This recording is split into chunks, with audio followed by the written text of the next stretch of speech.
Would you like to know how your body works? In the show, I explain in simple words what your organs are performing and some info and some warning of the things that can go wrong when things don't work. I also play music and do gardening on this channel all the time because that's my thing. So if you enjoy the vibe, won't you please like and subscribe? And I promise I will try to learn to sing. That intro made you want to clap, didn't it? Thanks. Today's episode is about strep throat. And as somebody who's had strep throat at least once a month for like 11, 12, 13 months straight as a kid, I'm kind of surprised my parents probably didn't kill me sooner. I probably would have, as my parent.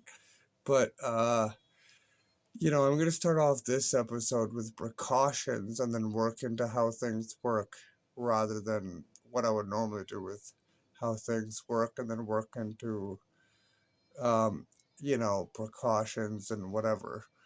But if you do happen to have anybody you know for a fact has strep throat, or whether it's somebody in your family, somebody in your, social circle, think of it.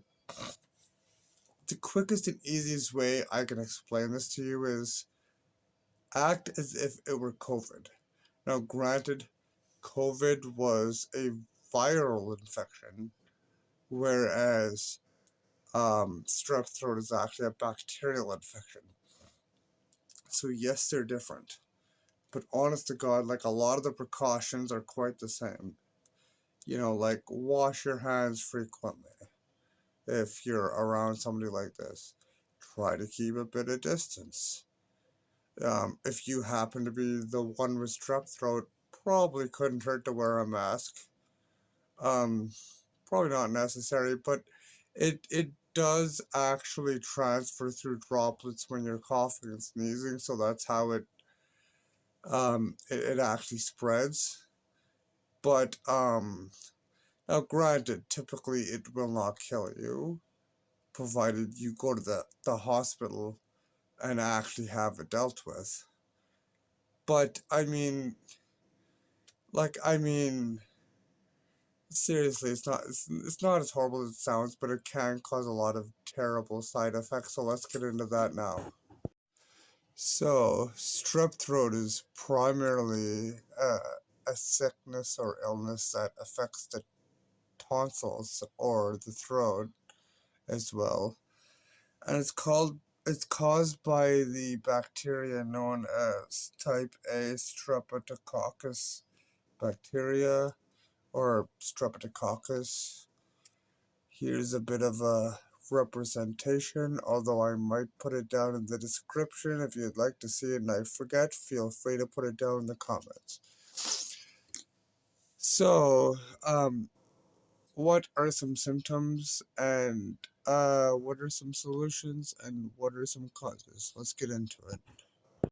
So, when I say it's not as bad as it could be, I'm putting into reference that a lot of other diseases, disorders, and sicknesses can be much worse.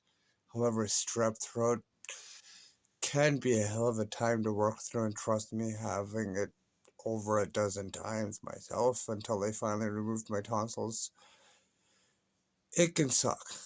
So, here's some of the symptoms that you can kind of expect if you have, you know, strep throat or somebody you know who has strep throat.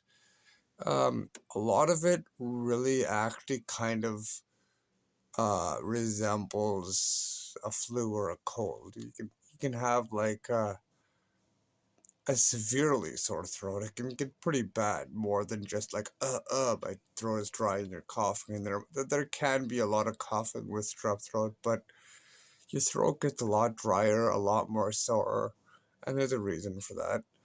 Um, there could be fevers. Fevers is pretty common. I know I had the odd fever, although it wasn't as common with me. I did get fevers, but not as bad as some people can get. So I'm happy about that.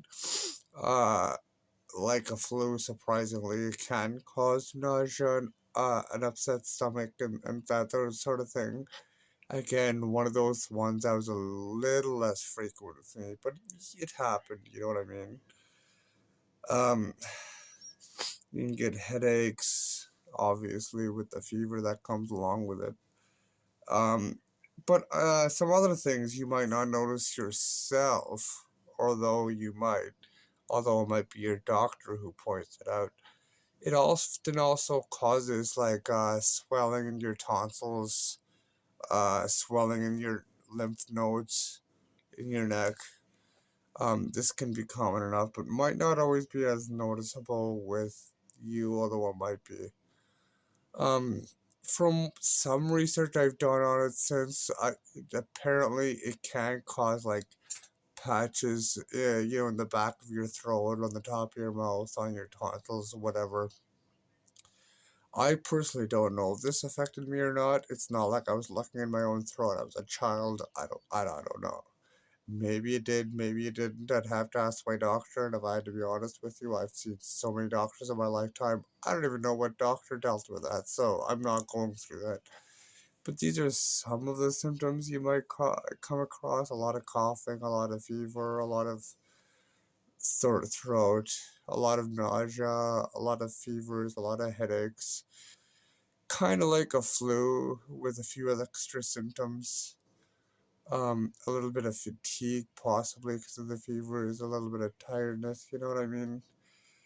Um, and these are just some of them. Like, there could be, a few other things, I'm sure. Like, apparently it can cause vomiting. Again, something I didn't have a problem with, but I'm not saying it couldn't happen. It just didn't so much happen as much with me. But if you're wondering if you've got it, the best way to find out, the way they often test with it is with a swab. They get that cotton swab and um, you know what I'm talking about. That's one of the ways they can often test for it. I feel like there's another way I'll take to the end of the video if I can remember by the time I finish the video, but um, that's often ways they can figure out if you've got it or not.